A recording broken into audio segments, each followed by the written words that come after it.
Okay, so welcome everybody to our first Siligong Valley virtual meetup.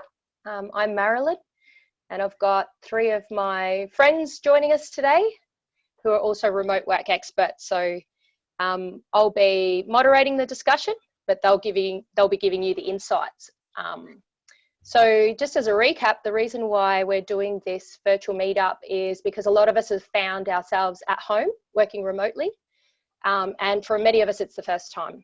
Whereas these three, Jess, Matt, and James, have been doing it for many years. So I've heard a lot of their tips along the way, but I thought it'd be really good if we got them to join us today to share it with everybody in Wollongong.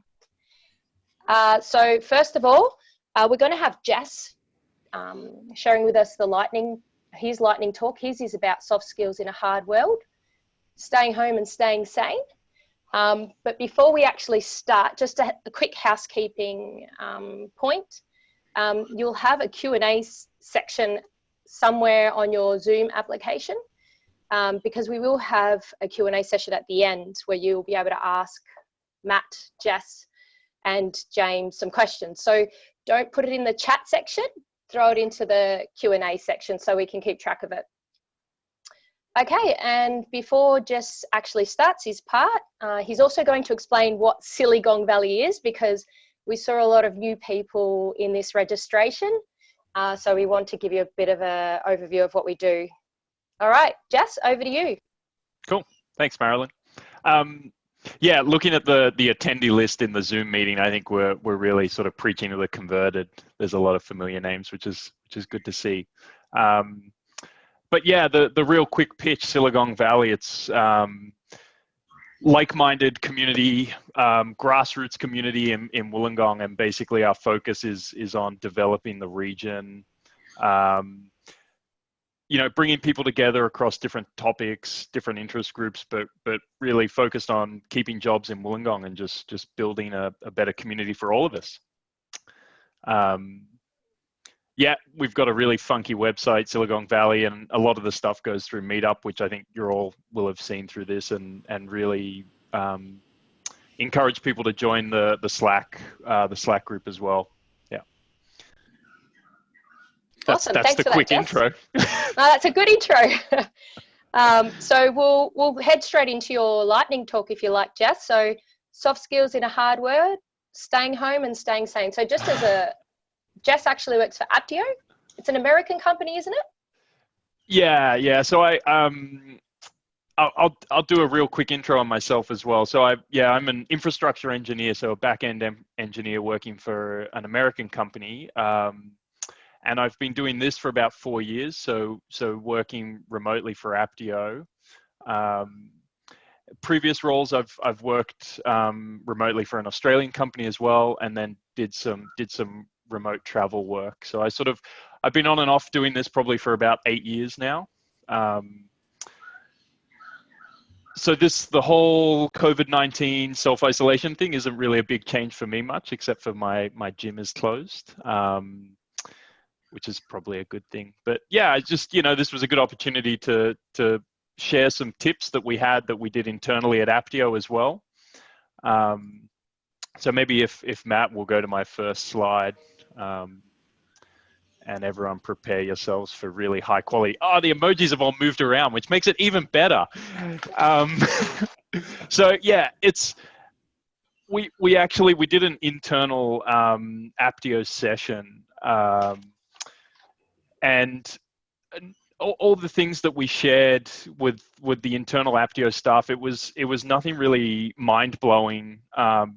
You know, and it's not new stuff. It's probably things that people have already heard or might already be familiar about. But this is just what we think are important sort of things to highlight and things that you should really think about.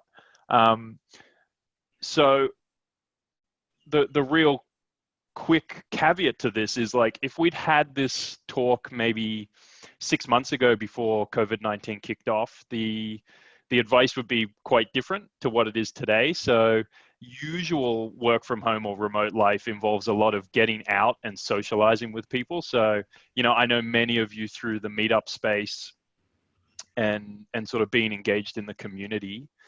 So a lot of that's changed. You know, I can't say to you, get out and try and work from a cafe a couple of hours a week to try and, you know, because we can't do that. But you know, if you do continue remote working when this whole global pandemic thing's blown over, I'd encourage you to definitely look into that sort of stuff. The focus as well on my really quick spiel before we get into the real heavy hitters of the session, the AAA panelists, as I like to call them, is more about like self-care and keeping sane.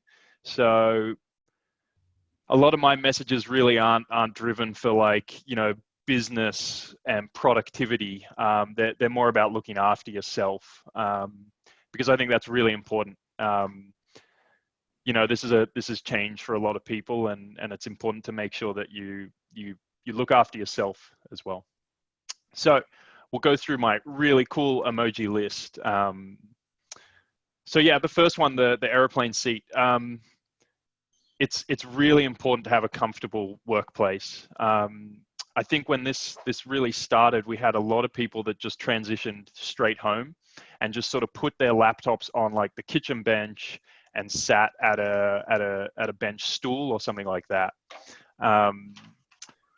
And I just think, you know, that might be something that works for half an hour to an hour, but now that we're getting into this real, you know, you're doing this day in, day out, potentially for a couple of hours, it's going to become really important to have a comfortable workspace.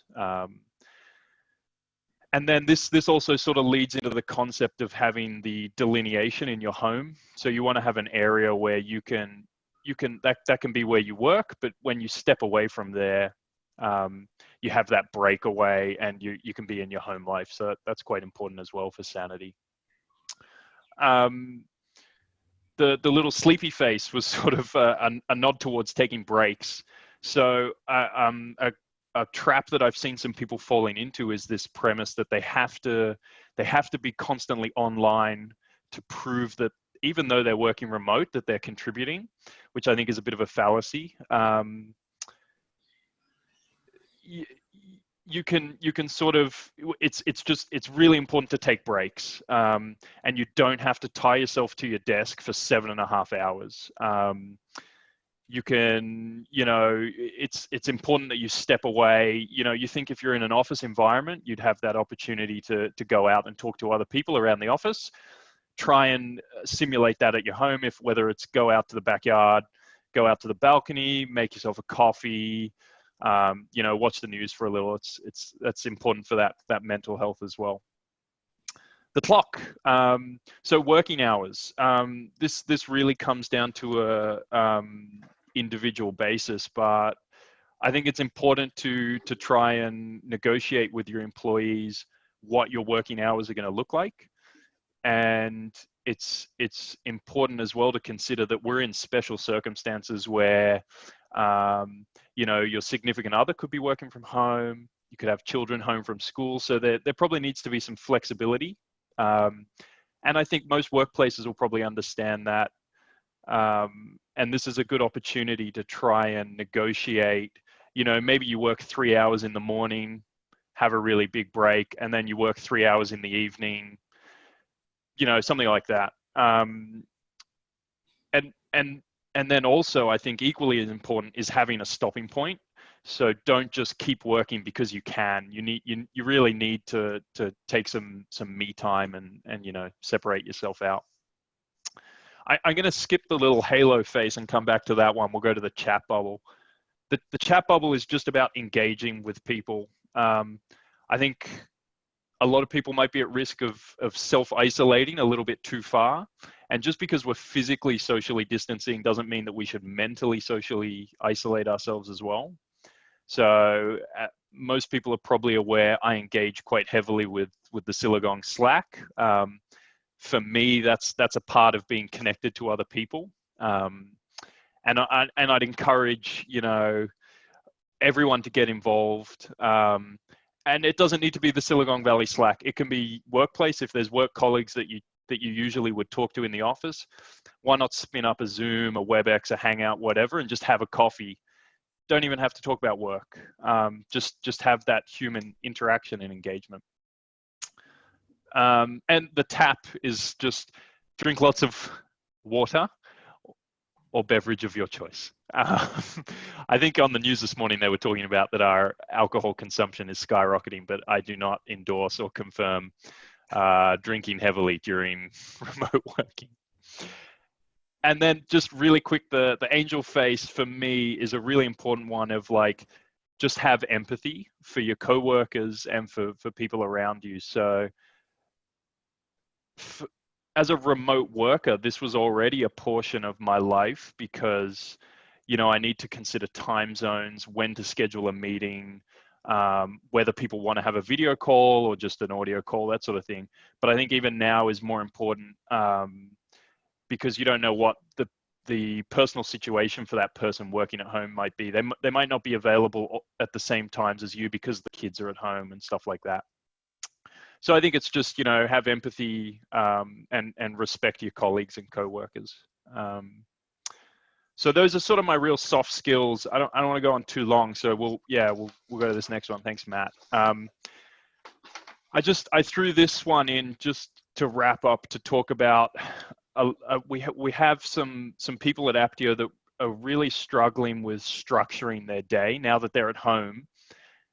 Because they haven't done it before, they feel like they've lost the structure of the office environment, and they're sort of they're at the whim of their, you know, they can't self-drive to do things. So these were two tools that I've used and are quite popular.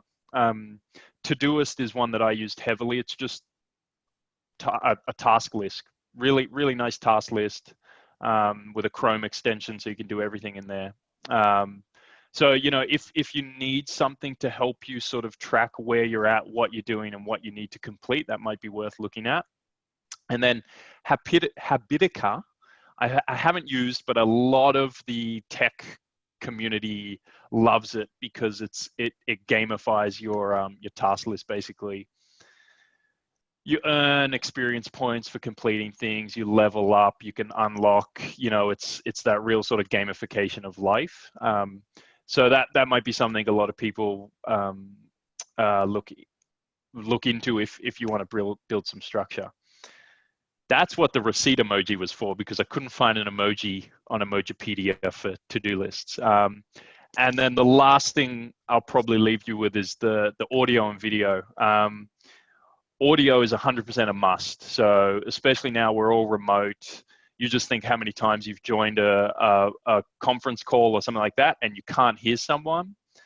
So I think that's something we should really encourage developing. For me personally and the team I operate within, video for us is a must because we're doing this every day. This is our lives. But coming back to the empathy and respecting other people, I completely understand that the webcam gives you a view of your home. And not everyone's willing to share that with work colleagues. So within our team, we're comfortable doing that. We absolutely do that. But if I was joining a video call with someone that I didn't know, I wouldn't say, oh, hey, can you turn your webcam on so I can see you? I think, you know, there has to be some compromise there. That person might not be willing to turn on video. So yeah, that's my sort of, you know, nothing too mind-blowing, but just some loose ideas, and just to get you all thinking. And you know, I'm always super excited to hear if people have things that they think work. And I think we'll have some time at the end where we can sort of open it up if there's other ideas that people want to throw out there. Would be pretty cool. Yeah.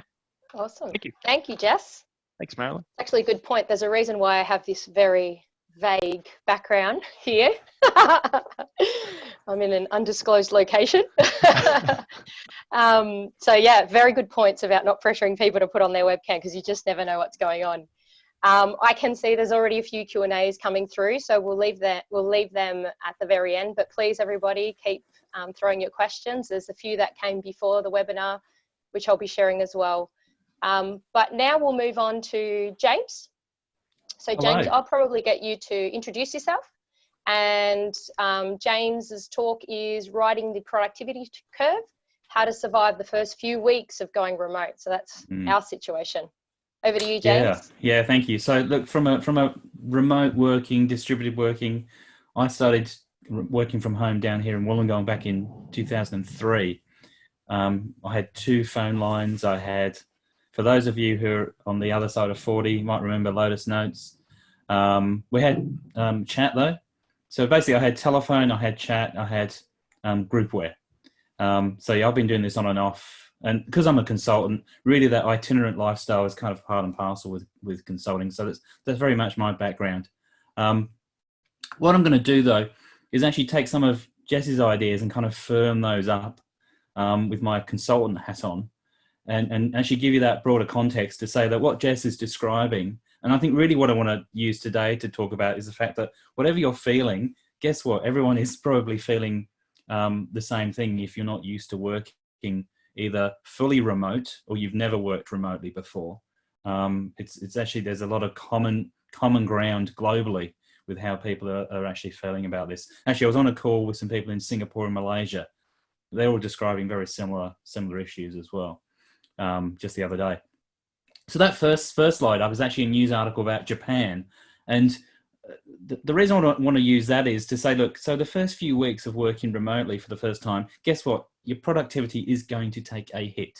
There is absolutely no doubt about that. And you shouldn't feel worried or ashamed that you're not working as productively as you were, because you are learning how to work in a brand new way. But I think coming out of these first few weeks though, once you put that aside and say, yeah, actually, you know, we've just got to get used to this. There's a learning curve, and we have to just accept that productivity is not going to be the same as when we're in the office. And I think actually for many of you who are in the Siligong community, I'm going to kind of assume that maybe you're reasonably digital first, or you're fairly digital in what you do. I'm not going to assume that's the case for everyone. But one thing I want to say though, and this is why this story from Japan's interesting, is that there's probably things that you've never thought about that in your business practices, the way you manage tasks, the way you organize how you collaborate, you kind of assume you're co-located, that you're physically together, even though you might be using a lot of digital tools. So there's things where you go to someone, can you just tell me about this? Or those sort of water cooler hallway conversations, they're all part of the lubricant of getting work done when you're physically together. And as soon as everyone is remote, those opportunities are lost. And Jess really kind of highlighted a few of those little things there. In Japan, though, I mean, they've got these rituals of, even in tech companies like Line, which is a digital communication tool, come social media platform, they're still using little tiny miniature signature stamps called hankos to sign off on legal agreements and contracts. So, you know, they've got these barriers to going to fully remote in Japan. We might not have those same hanko stamps here in Australia, but I can guarantee if you sit back and think about the last few weeks of you going remote for the first time, have a look and say, actually, it's not just me. I know there's a learning curve, but there's going to be some bits in your process or the way you work that are actually creating a bit of a barrier. If you want to go on to the next slide for me, Matt, you'll see as well, and this is from a survey in the UK. It's very recent. It's from the last few weeks, and it's talking about how people are feeling about, you know, well-being, employee engagement, all those sorts of things. And you'll see exactly the things that Jess was talking about. That there's physical, there's well-being, issues with alcohol. As I said, everyone is sort of being impacted in a very similar way. And I want to reiterate what Jess said, which is, you know, we kind of got to support each other here. And it's really important we don't ignore what I would call the hygiene factors, because it's these things that actually impact productivity as much as poor process. And you've really got to be mindful of not just how you're feeling, but how other people are feeling. I think Basecamp have probably dealt with this, or it's the best example of how they've been dealing with this. And they've said to people, you know, if you can't work full time right now, that's fine. You know, family in a way and your well-being has to come first, and we'll get used to this. But yeah, we've got to be mindful. These issues are things that actually impact our productivity as much as, you know, tools and process. And, you know, it doesn't matter how many Zoom meetings you have. If you've got a little kid that needs attention, that's going to impact how you work. So just want to go on to the next slide for me as well, Matt. So I don't know if the other people have seen this. This is my favorite story, I think, that's come up this week, which is you can hire a llama to join your Zoom meeting for $100 US. I wonder if we reached peak madness of remote working. Actually, that particular service is actually for a good cause. It's a sort of animal rescue charity in the US, or it's a place where someone gets animals and looks after them, and they're trying to find new ways of raising money. But one thing I think we need to talk about, and it goes back to the previous slide, what Jess has talked about, is that we do have to talk about things like motivation and boredom. I'm all for any kind of new, clever ways of running Zoom lunches, Llamas. I think that's all great. But I think there is a limit to how much they can really address some of those more fundamental concerns that people might have. And actually, there's plenty of research as well that, people who are working remotely often do feel inclined to work harder, perhaps not productively, but make more noise, if you like, because they're really worried about being forgotten and ignored.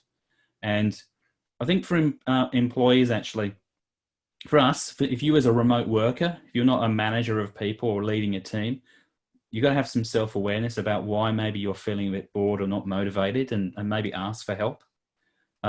Again, don't just write it off.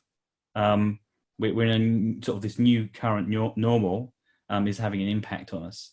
I think if you do manage a team, you're running projects, the solution to boredom and motivation of the people you're working with definitely isn't micromanagement. We don't want to fall into that territory. But again, it's not just about having more fun Zoom meetings. More Zoom is not the answer. It has its place. We've kind of got to learn the difference between incidental interaction and planned fun, and we've got to have a bit of both. And this, I think, the example of the Llama is a bit of planned fun, but you need to have those little side conversations. Don't save your social interactions for when you have that stand up in the morning over Zoom. You need to find new ways of doing that. I think also as well, things like autonomy, having fit for purpose process, dealing with issues like knowledge management now that you're not sitting next to people, changing some of your work practices. So I've changed my default meeting time from 50 minutes to 25 because I can't do back-to-back hour-long Zoom meetings. It's absolutely exhausting. Now that everyone is working remotely. So we've got to make some changes. Matt, if you just want to go on to my last slide. So this is a bit of a snapshot from a company called Swoop Analytics that I know really well. They use social network analysis to look at how people use products like Teams and Llama and Workplace by Facebook. Unfortunately, they don't cover Slack yet. But they look at actually the evidence of how people are working together using online tools. And they've identified some personas that talk about different behaviors. And the last thing I want to talk about is just the importance of behavior modeling by leaders, by managers, other internal influencers. That might be your experienced staff or the project managers in your team. It's really important. And that as we're now working remotely, we do have to use the tools to engage with each other, but we kind of need to do it more purposefully. Now, what you don't want to be is either a broadcaster where you're just talking at people, because again, endless Zoom meetings or people on Slack just telling you to do stuff is not actually engaging or supportive, but also you don't want to sit there completely quietly. And actually what you want to try and be is what Swoop call an engager, a catalyst, or responder. And those are different traits and behaviors, and they can be learned. You can either coach yourself or have people come and coach you. And in fact, some businesses, you might want to think about actually engaging someone to be your community manager who's going to help drive some of those behaviors. Smaller organizations, actually it's the owners or the managers who are going to have to take on this role. But yeah, this is a sort of an active process now. We don't just sort of go from sitting together using Slack to share links and the odd meme. We've actually got to be a bit more purposeful with how we support each other. And even liking someone's comment on Slack or Teams can actually have a lot of impact for someone who's at home feeling a little bit lonely. So yeah, don't be passive. Don't just shout at people like I'm doing right now, and don't just sit there quietly. That's my lightning talk. Thank you. Great. Thank you so much, James. Actually, one of the things that having a chat to some people that I know are working remotely, it's that whole productivity, the pressure to still perform, and I've got to do this, got to do that. So very, very appropriate to many of us. So thanks for that. Keep those Q&As coming. I can see them going up. So, and for our last lightning talk, we've got Matt Patterson. So Matt's actually managed remote teams. So from a management perspective, he's a great person to actually talk about how effective distributed teams actually work. So Matt, I'll leave the last lightning talk over to you. Thank you. Thank you. Yeah, I am Matt, and I have both run remote teams and now work as an individual remotely. But I wanted to talk about being remote first and how that might be a little bit different than what you're actually doing right now, which is probably, emergency working from home, essentially. So let's talk a little bit about what it is to be remote first and what makes it work, what it takes, and how we can kind of be happy and productive and in a sustainable way do that over the long term. So I work at Help Scout, customer service software. It's made by 100 plus people all over the world, pretty heavily in North America and Europe, but some out here in Australia with me. And we have a couple of offices, but essentially those don't matter. There's only a handful of people who use them, and it doesn't make any difference to the business. So fully remote first. And that's, I think, the key is remote first versus work from home. So these are two different things maybe you're not aware of, but I think work from home, I would describe that as, yeah, you've got a kind of a job where you can do some or maybe even all of your work not in the office, but really the business is optimized for people being in that space, in that office space or in multiple office spaces. So remote first, on the other hand, means everyone's on a level playing field here. Nobody, by not being in an office, is going to miss out on information about what's going on. They're not going to miss out on socialization opportunities, the ability to influence the business in some ways, opportunities within the business. No one's a second-class employee because they're not in an office.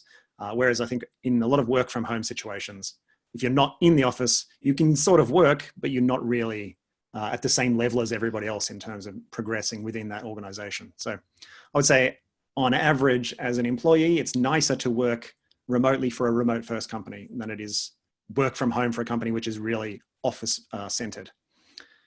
So what does it take though to do it, to make a remote first company work? Well, a lot of communication and collaboration. I have this creepy looking faceless thing here because when you are remote, you don't have a lot of the in-person interaction, right? You don't get those facial signals that you pick up from being actually in the same room as somebody. You don't get the body posture. You don't get the voice and tone in the same way, especially over text if you do a lot of chat, a lot of written communication, but even with video. The video has got miles better in the last few years, but even so, it's not the same as actually being in person. So you find yourself, you will have to over-communicate. You have to put in a lot more effort to ask for clarification. You've got to kind of be okay with asking, at Help Scout, we call them clown questions. This is like a dumb question that you probably should know the answer to, but you don't, and you need to be okay with asking those things because that's the only way you're going to find out. You might need to add a little bit more structure into your communication because you don't have those accidental moments of serendipity where you overhear people talking about something and you can get involved and catch up on what's going on. So you need to be a lot more deliberate about it. If it's not recorded somewhere, if some decision is made between two people, even on an electronic channel, and that information is not recorded and accessible to other people, it just disappears. Because again, there is no place where you're going to walk past someone and see it being discussed or see people working on it. If it's not recorded, it's not written down, it doesn't exist anymore. And it requires the trust of managers. So this has been mentioned, I think, twice now already in this webinar, but you can't have leaders who judge whether or not you're doing work by whether you're sitting at the seat because they can't see you anymore. And if that's the measure that they're using, it's not going to work. They need the level of trust and they need to be able to measure you by the work output you create. So if you're not, if you don't have leaders who are kind of on board with that, it's going to be pretty hard work. And then, all this communication and collaboration, there are tools for it. A few have been mentioned already, but Slack and Slab or Confluence, Asana, all those sorts of things. Lots of tools are there to help you with that communication, but they can't do it for you. They can only facilitate in sharing it with other people. Then you've got to look after the people. So a lot of managing in offices is, people standing behind you and talking to you, and being remote is not, you can't just get Jimmy Barnes further away shouting at you remotely. It's not going to work. You need a different sort of management. But I do want to say it requires a lot of extra effort, but it is so worth it to be able to hire remotely. I did this for a company. I was working at Campaign Monitor in Sydney, and most of my team was remote because we needed people doing customer service on opposite time zones to the ones we were in. But hiring remotely means you don't only have access to those people who are within a reasonable commuting distance of your office, right? You can get people from all over the world in theory. But even in Wollongong, even if you just want to keep hiring and you want those jobs to be in Wollongong, guess what? There's a lot of people who would be highly skilled and really competent at doing the job, but for whom coming into an office or commuting to an office and working in an office for 8 hours a day just isn't really feasible. Whether they've got medical issues, they've got disability, they're a carer, they have some other reason that being in the actual physical office is really hard for them, but actually would be amazing at the job. And so just want to put that out there. Hiring remotely, it's a huge win if you can do it. Not everyone's going to be good at it. Some people you're going to hire in a remote work situation who think that they're going to be really good, but just struggle with it. They just can't engage in that same way, or they find that it's too lonely or whatever it is. It's going to be some percentage of people will find that. And maybe you're feeling like that right now. If you just started working from home and you feel like that, I would say that's not surprising. Even if you thought it was going to be easier, it's actually quite hard at the start. But a lot of people go through that phase and then find that they get on board with that and they understand how to make it work for them. So stick with it if you're feeling like that, I would say. Being remote as an individual contributor, it's a little bit easier to disappear because again, there's nobody walking past you to see your face and see how you're feeling. It's easy for you to be sort of present and to be sort of doing your work, but actually be getting further and further away from engaging with the rest of the company. So again, that takes a little bit of extra managerial work. Same with handling any kind of conflict or performance problems. All the training that you will get as a manager to how to handle those things. It's all about like get together in a room or go for a walk and have a coffee, and all of these things you can't do anymore. You need to find new ways to do them. And it is possible. It just requires a little bit extra effort and a little bit of extra planning. It can be challenging. But I would say really all the keys to all of this, making it all work, is that it's so hard to do if nobody's really committed to the idea of making it work. So building this like remote first culture is actually really, really important. The leaders need to be on board, because if you've got leadership who are kind of half-heartedly agreeing to allow people to work at home, what often happens is, yeah, everyone's working from home, but there's still this core group of people who are in the office or who are local, and they end up being the ones who find out everything first or who get all the opportunities first. And it kind of centralizes itself again. So you need leadership who is really committed to doing that. And obviously it helps if there is no office for them to be in, and therefore those hubs don't sort of self-form. And they need to be willing to stick with it through that initial pain that a lot of us are feeling right now, that awkwardness of all my systems and processes that were working so well in theory in the office are all broken. And you shouldn't be that surprised that, yeah, suddenly we're scrambling around trying to replace some of those pieces because they're gone now. The way we did it before cannot work in this situation. So yeah, again, expect to do a little bit of work. How do you make a remote first culture really work? At HelpScout, we do a lot of video. James mentioned video. Like it doesn't cure everything, and just adding more meetings is probably not going to do it, but we use video in a lot of different ways. So every Monday for half of the planet, and Tuesday for me in Australia, we get this company video, which is, hey, this is what's going on this week. These are the people who are having birthdays this week or the work anniversaries. Here's the CEO dressed up in an inflatable turkey suit for some reason. That sort of thing that just like, hey, we're all humans.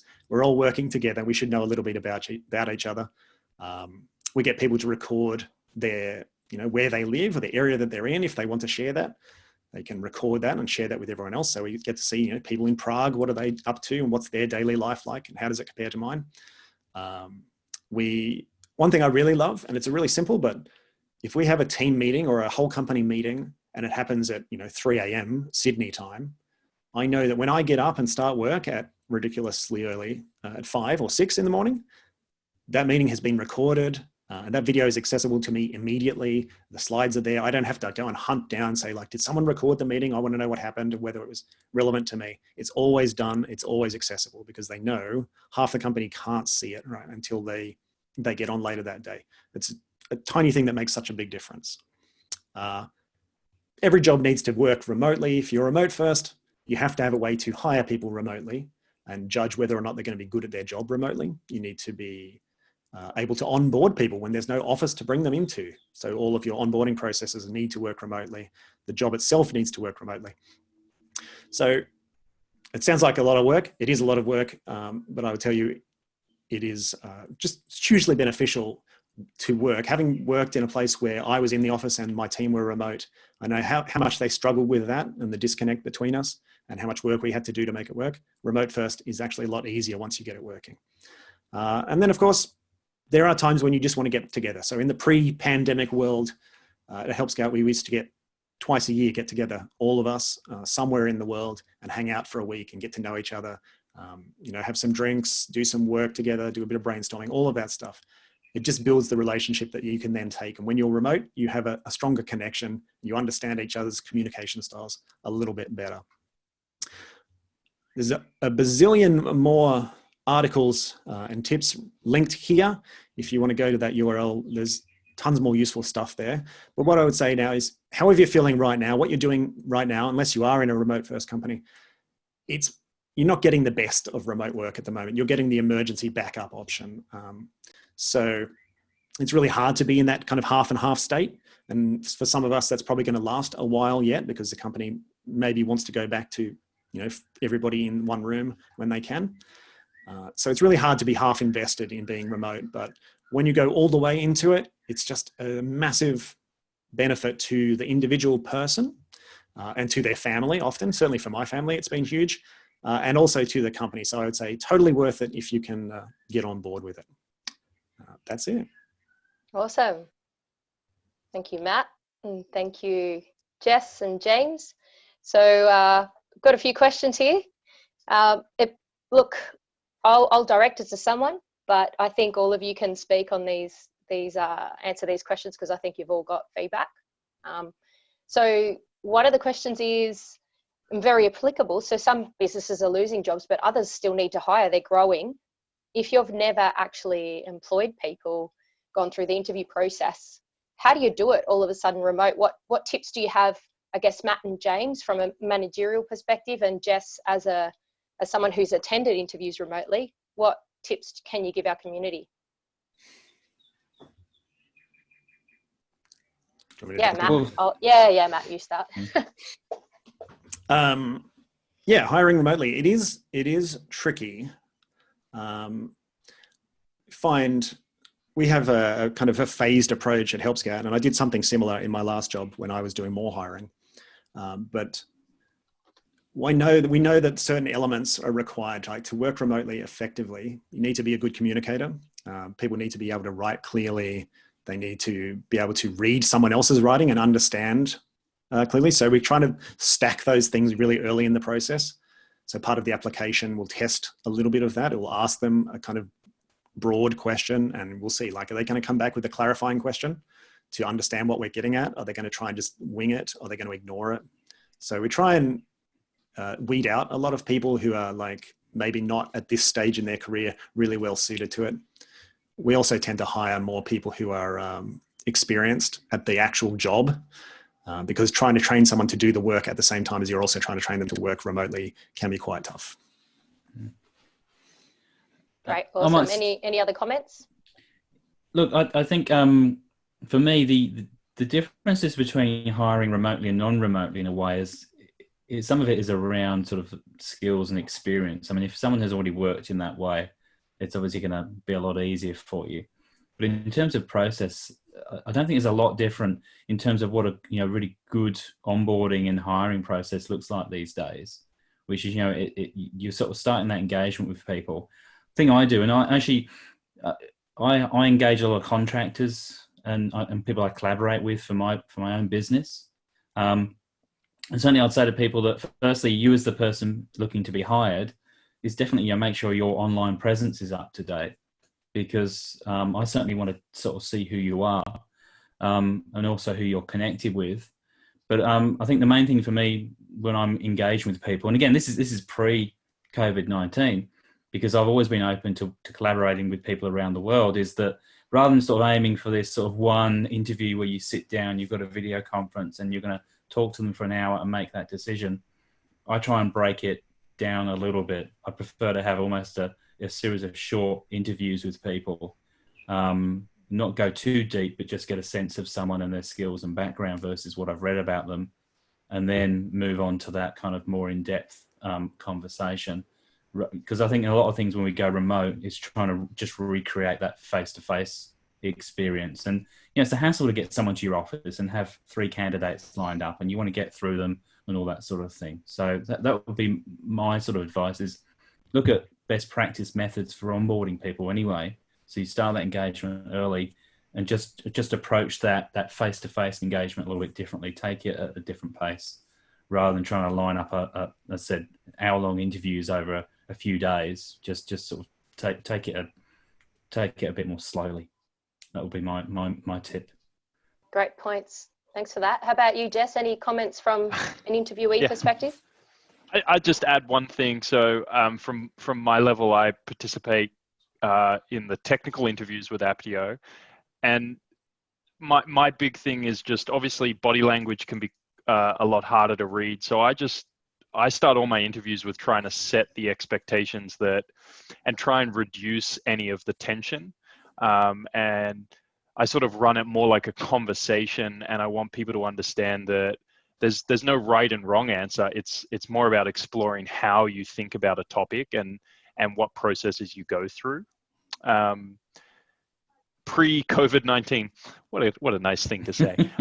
We actually used to have in our recruitment pipeline, we'd have this actual like human interaction bit. I don't know if that's the right way to explain it, where someone would actually go meet with the candidate in real life and just have a coffee. We sort of dropped off doing that, but that used to be a big thing that we do as well, and just have a chat, like not work related, just have a coffee or water or a walk or whatever the candidate wants to do, and just engage on that level as well. Awesome. Thank you. I think that was really well answered, everybody. I've got a few to go through, so I'll just, all right, our next question is, in remote first teams, before the current environment, how have social activities happened? Is it much different to the ad hoc lunches that have popped up recently? Anybody like to speak to that one? I think it was interesting before the current situation we're in, this idea of some of these little fun activities like virtual lunches was actually quite hard to convince people to try some of these ideas. But I think some of the more progressive companies were experimenting with methods of that planned interaction and planned fun. Donut for Slack is probably one of the classic examples of getting people to sort of have a bit of a chat roulette where you get paired up with someone to get to know them. But I think for me, and this is why I would emphasize, we can overload ourselves with face-to-face video-based interaction. There's a time and a place for it in the mix. But the thing that's always worked for me working as part of global teams is all those other little features. Actually, when we were using them in chat before, they were nicely integrated, but all the things around little memes, emojis, building little, it's almost tribal kind of little things that are very meaningful to the group of people you're working with. So building your own emojis, building little bots that have funny little responses. You've just got to find some different ways of, again, making it incidental. It's not about having these, just focusing on big 2 hour long, getting everyone on Zoom together to do this thing. You've actually got it's sort of a whole sort of web of different things you've got to build in to create fun. I've formed some really close relationships with people that I've never met physically working in global teams. And I know when that's worked well is on occasions I've had the chance to meet them face to face. It's like you've known them because you've had all that social interaction. You don't sort of skip a beat. You forget that you've never met them face to face before. Yeah, Right. I'll throw in a quick thought on this one as well, because I find this quite challenging. This is probably one of the more challenging things of remote life is the company I work for, Apptio, is not remote first. So we have that split of we have teams in the US going to escape rooms and getting together, and then I'm sitting here mentally escaping my life. I don't know. But I think it's important as well that like now in the COVID-19 world, they're doing this, we have like once a week trivia during lunchtime. But for me, my lunchtime is a time when I disconnect from the computer I disconnect from the computer. I go watch YouTube on the living room TV while I eat my lunch. So it's funny, I'm finding it almost a little bit like people are then interpreting if I don't join the lunchtime trivia, it's because I don't want to be involved, but that's not it at all. It's just that that's time when I would be doing something else. So I think there's not a one size fits all. I do agree with the donut thing. I really much prefer an ad hoc coffee Zoom or chat just about something. But yeah, it's a great question, Joel, because it's something that really strikes a chord with me. That's it's a hard thing to answer.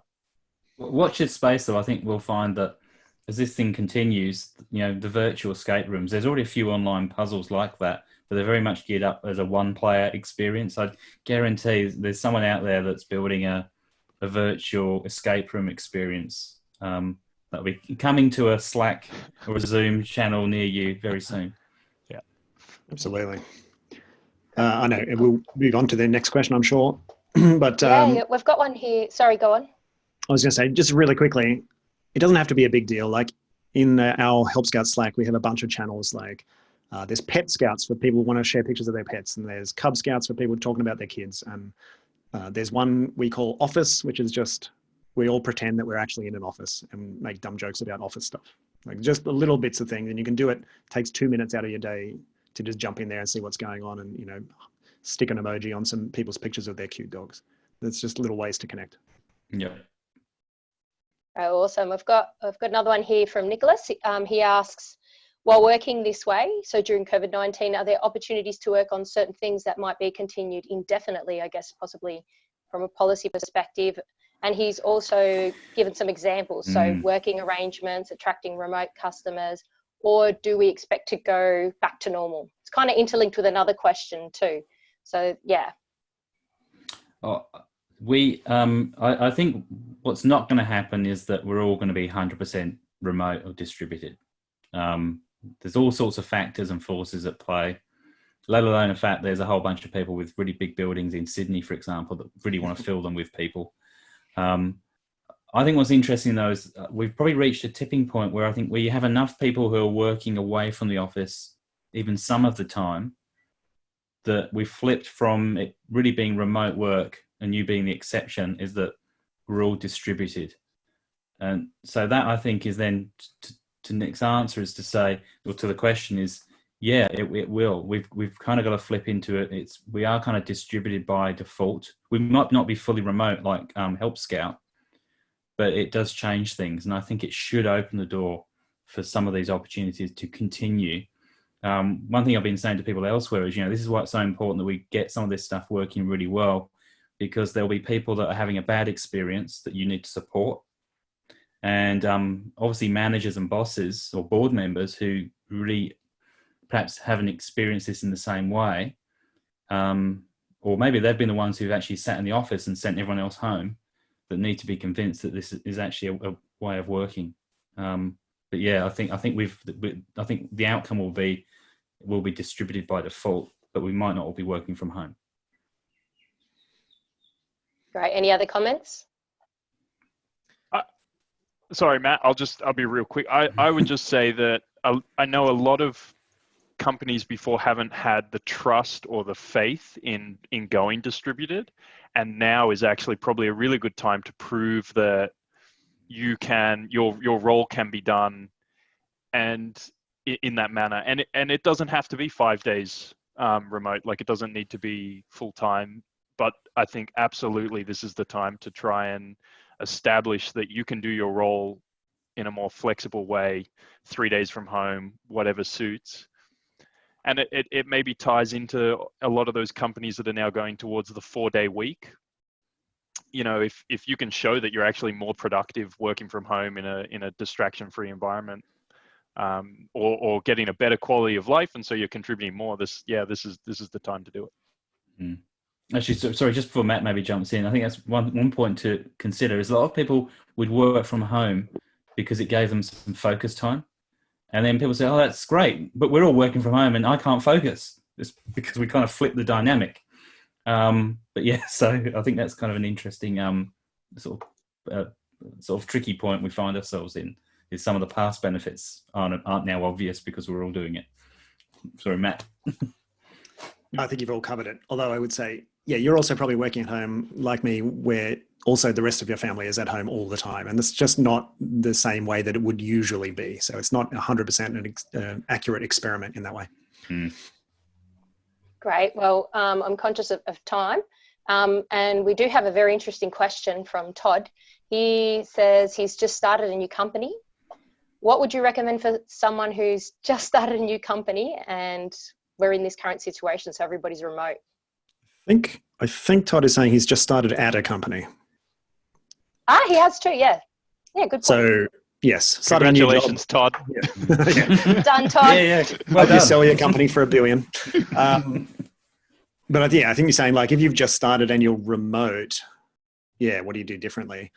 So I would say from my experience on the other end of hiring people, the people who did really well are the ones who like really looked for ways to be visible, especially if you're like, you know, weird time zone where you're not necessarily online all the time that the rest of the people are.